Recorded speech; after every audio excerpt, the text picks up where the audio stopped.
इस शारीरक मीमांसा के द्वारा दिखलाने की, बतलाने की भगवान भाष्यकार प्रतिज्ञा करते हैं।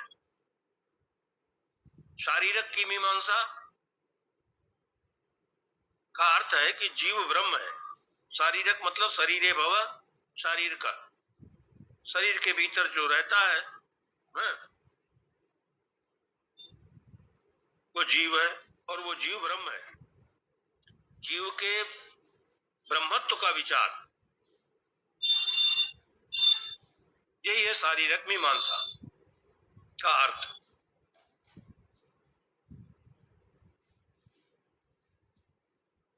और चित्त की एकाग्रता के द्वारा ही यह संभव हो सकता है। ब्रह्म और आत्मा की एकता का ज्ञान चित्त की एकाग्रता से ही होगा, क्योंकि एकता का विचार के लिए चित्त की एकाग्रता आवश्यक है और उसके साथ चित्त की एकाग्रता का साधन उपासना है। इसलिए वेदांत में भी जो उपासना परक वाक्य आए हैं उसका भी परम तात्पर्य जीव और ब्रह्म की एकता में ही है। इस बात को भगवान भाष्यकार आगे अपने भाष्यों में दिखलाएंगे। तो इस प्रकार अध्यास के वर्णन के द्वारा ब्रह्म और आत्मा की एकता में कोई विरोध नहीं है।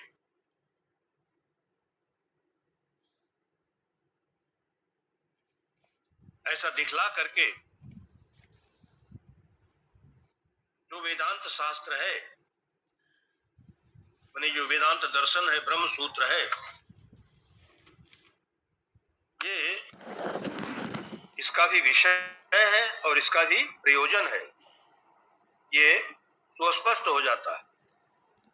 इसीलिए ये शास्त्र आरंभणीय है, इसका आरंभ करना चाहिए, आरंभ करने योग्य है। अब हम देखते हैं कि जो प्रथम सूत्र आता है,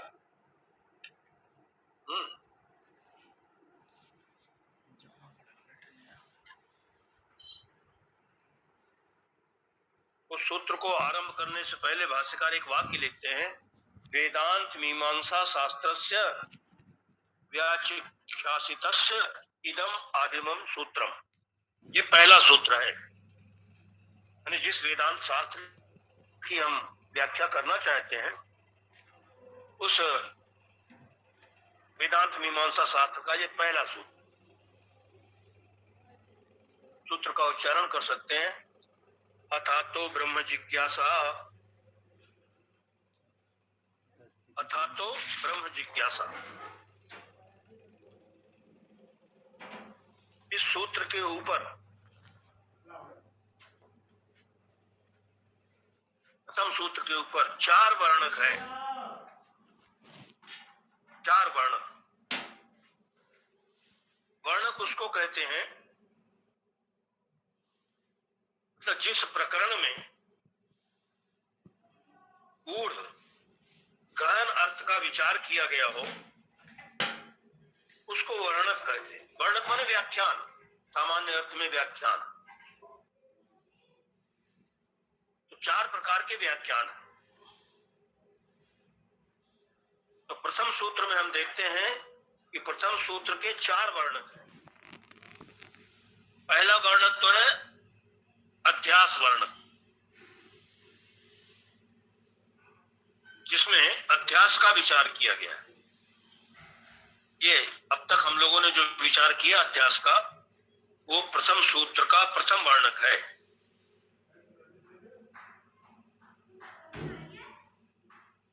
और दूसरा वर्णक है अगतार्थ वर्णक। अगतार्थ मतलब ब्रह्म गतार्थ नहीं है, ब्रह्म जाना नहीं गया है, ऐसा प्रतिपादन जिसमें किया गया हो उसको अगतार्थ वर्णक कहते हैं। तीसरा वर्णक है अधिकारी वर्णक। अधिकारी का वर्णन किया गया हो। और चौथा वर्णक है ब्रह्म का आपात प्रसिद्धि वर्णक, मतलब जिसमें ब्रह्म स्थूल दृष्टि से प्रसिद्ध है, ऐसा बतलाया गया है। इस प्रकार से इस प्रथम सूत्र के 4 वर्णक हैं, 4 प्रकार के व्याख्यान हैं। अध्यास का विचार, ब्रह्म गतार्थ नहीं है इसका विचार, और इसका अधिकारी कौन है इसका विचार, और स्थूल दृष्टि से ब्रह्म प्रसिद्ध है इसका विचार। 4 वर्णकों के द्वारा इस सूत्र का अर्थ किया गया।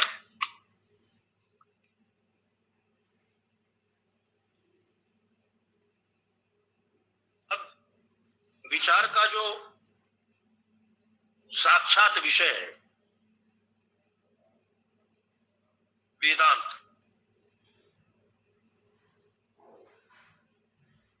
यदि वो पूर्व मीमांसा से ही जाना गया हो, गतार्थ हो, तो फिर तो इस वेदांत शास्त्र के आरंभ करने की कोई आवश्यकता ही नहीं है।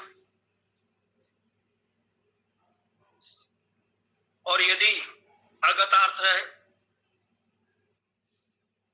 पूर्व मीमांसा के द्वारा जिसका अर्थ नहीं समझा गया है, तो फिर ये वेदांत शास्त्र आरंभणीय है, आरंभ करने के योग्य है।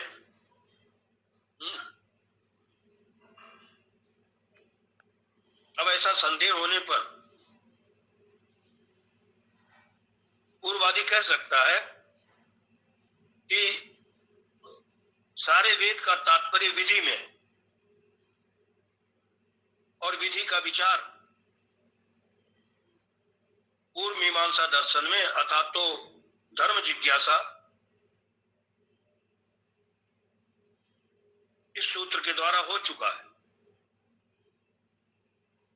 इसलिए वेदांत शास्त्र अनारंभणीय है। इसके उत्तर में भगवान भाष्यकार कहते हैं, जो पहला वाक्य है इनका, वेदांत मीमांसा शास्त्रस्य व्याचिख्यास्तस्य इदम आदिमम सूत्रम, जो वेदांत विषयक विचारात्मक शास्त्र है, जिस शास्त्र की हम व्याख्या करने जा रहे हैं, और जो भगवान बादरायण का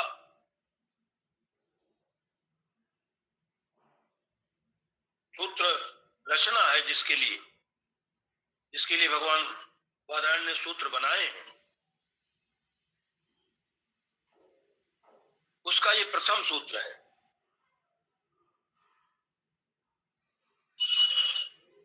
अब ये पूर्व पक्ष ने जो संदेह किया कि विधि का विचार तो पूर्व तंत्र में, पूर्व मीमांसा में हो चुका है, इसलिए क्योंकि वो वेद का तात्पर्य विधि में मानते हैं, संपूर्ण वेद का तात्पर्य, वो तात्पर्य तो पूर्व मीमांसा से गतार्थ हो गया, इसलिए वेदांत का विचार करना जरूरी नहीं। इसका समाधान भाष्यकार देते हैं कि ब्रह्म जिज्ञासा, ये सूत्र से ये बात पता लगती है। यदि विधि को ही वेदों का तात्पर्य माना जाए, तब तो ब्रह्म में कोई प्रमाण न होने के कारण सर्वज्ञ भगवान बादरायण यहां ब्रह्म जिज्ञासा नहीं कहते।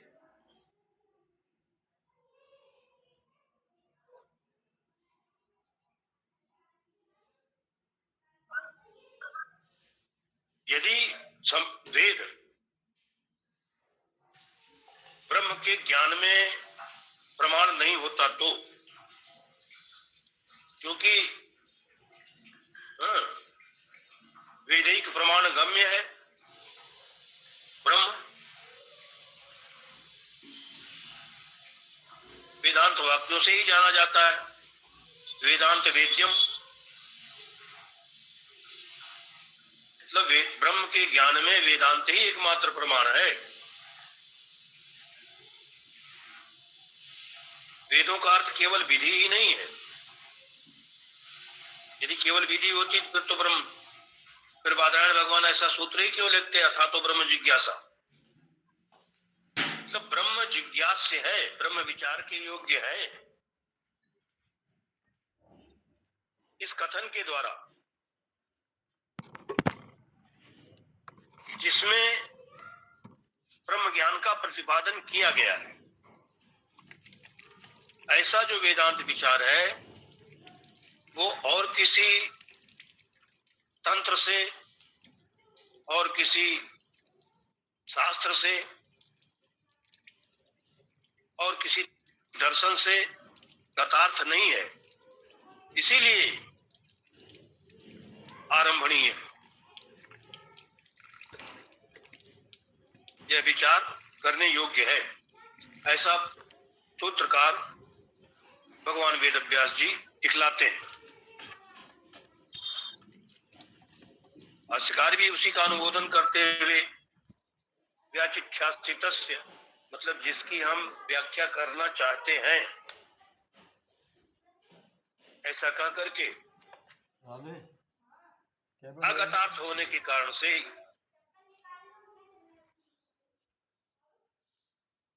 इस शास्त्र का आरंभ करना चाहिए, शास्त्र आरंभ के योग्य है, ऐसा भगवान भाष्यकार भी दिखलाते हैं।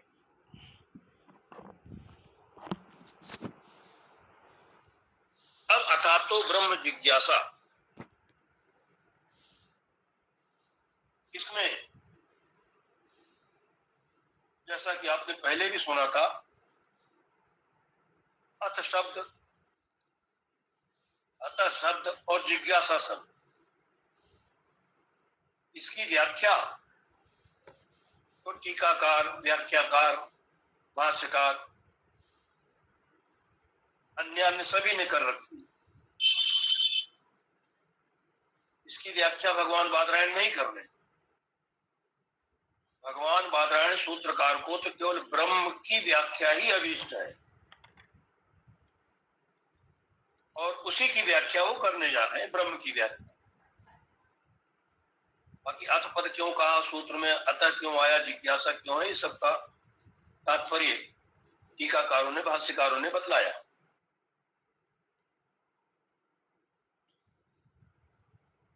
ब्रह्म का व्याख्यान करना, ब्रह्म को बतलाना सूत्रकार को इतना ही अभीष्ट है। अथ शब्द के बारे में आपने सुना ही, अथ शब्द जो है आनंतरी अर्थ को बतला रहा है।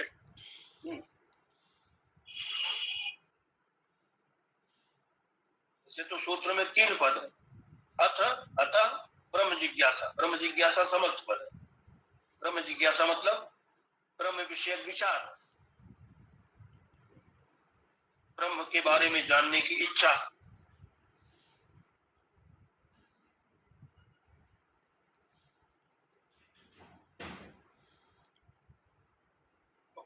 अर्थ का अर्थ हो गया साधन चतुष्टय संपत्ति के बाद जो ज्ञान का बहिरंग साधन है, विवेक, वैराग्य, समदम आदि और मुमुक्षा, ये 4 साधन। इन चारों साधनों से संपन्न होने के बाद पद का तो ये अर्थ हो गया। अतः, अतः हेतु को बतला रहा, इसलिए जब चारों साधनों से संपन्न हो गए हैं, इसलिए ब्रह्म जिज्ञास्य है, ब्रह्म विषय विचार कर्तव्य है।